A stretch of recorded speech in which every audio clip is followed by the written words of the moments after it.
एक और Gujarat based company जो अपना आईपीओ लेकर आ रही है, एसएमई कैटेगरी में अपना आईपीओ लेकर आ रही है। जानते हैं इस कंपनी के बारे में एंड इसके आने वाले आईपीओ के बारे में। कहीं मत जाइए, चैनल को सब्सक्राइब कर लीजिए। सबसे पहले जानते हैं इस कंपनी के बारे में।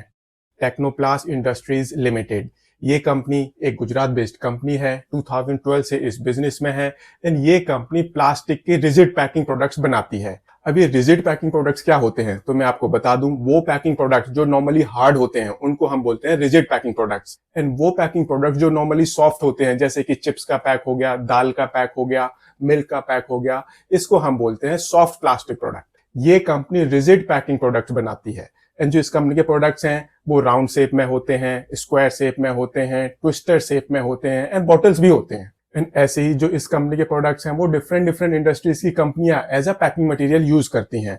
वो कंपनियां पेंट इंडस्ट्री से बिलोंग करती हैं, वो कंपनियां एग्रीकल्चर इंडस्ट्री से बिलोंग करती हैं, ऐसे ही वो कंपनियां chemical, cosmetic, adhesive, lubricant, food and edible oil industry से भी बिलोंग करती हैं। ऐसे ही जो ये कंपनी है, इस कंपनी के प्रोडक्ट्स इंडिया में भी बिकते हैं एंड इंडिया के बाहर भी बिकते हैं, बट ये कंपनी अपने प्रोडक्ट्स को डायरेक्टली एक्सपोर्ट नहीं करती।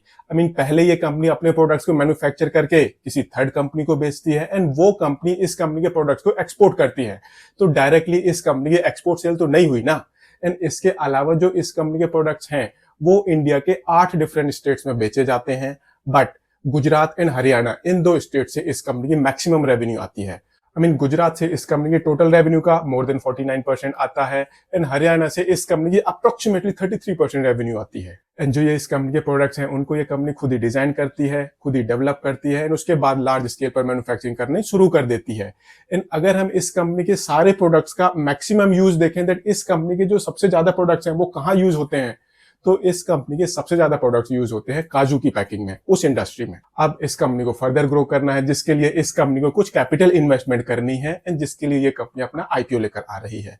आईपीओ पर्पस से इस कंपनी ने अपने आप को 60.5 करोड़ रुपीस की वैल्यूएशन दी है एंड इस कंपनी के टोटल आईपीओ साइज है 16.03 करोड़ रुपीस का।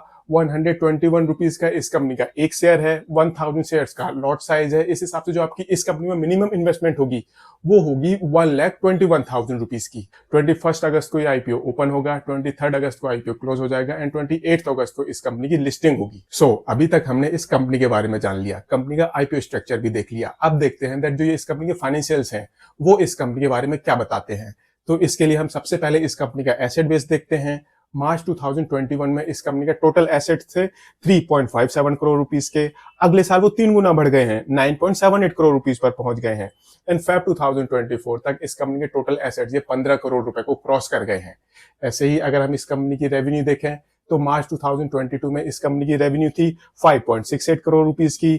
अगले साल मार्च 2023 में ये अप्रोक्सीमेटली 12 करोड़ रुपीस को टच कर गई थी, बट फेब 2024 में इस कंपनी की टोटल रेवेन्यू वो 9 करोड़ रुपीस के आसपास आ गई है। तो वी कैन एक्सपेक्ट दैट ये कंपनी फाइनेंशियल ईयर 23-24 अप्रोक्सीमेटली 11 से 12 करोड़ रुपए की रेवेन्यू पर क्लोज करेगी। ऐसे ही अगर हम इस कंपनी की प्रॉफिटेबिलिटी देखें तो मार्च 2022 में इस कंपनी का टोटल प्रॉफिट था सिर्फ 10 लाख रुपए का।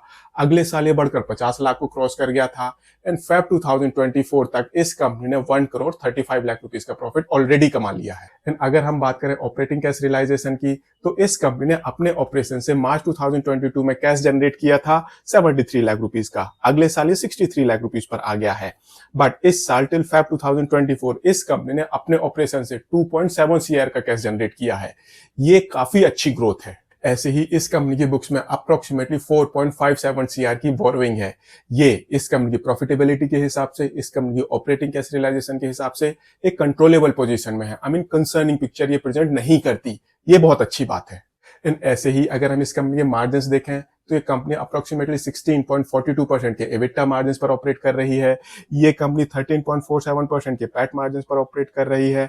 अप्रोक्सीमेटली 44% की रिटर्न ऑन इक्विटी है एंड 33% की रिटर्न ऑन कैपिटल एम्प्लॉयड है। सो अब क्वेश्चन आता है, क्या आपको इस कंपनी के आईपीओ को सब्सक्राइब करना चाहिए या नहीं? इस कंपनी के आईपीओ को सब्सक्राइब करना है, नहीं करना, थोड़ा सा केयरफुल होकर ये डिसीजन लेना, बिकॉज ये एसएमई आईपीओ है एंड बहुत छोटी कंपनी है ये। मैं इस आईपीओ को सब्सक्राइब नहीं करने वाला। आप मेरे डिसीजन के बेसिस पर अपना डिसीजन बिल्कुल मत लें, अपना डिसीजन थोड़ा सा सोच समझ कर लें, बिकॉज ये भी हो सकता है दैट इस कंपनी की लिस्टिंग वो 90% प्रीमियम पर हो, बिकॉज आजकल 90% लिस्टिंग प्रीमियम ये एक न्यू नॉर्मल बन गया है एसएमई आईपीओ के लिए। अगर आपको ये वीडियो पसंद आया हो, इसको लाइक शेयर जरूर करें एंड चैनल को सब्सक्राइब करें। Thank you.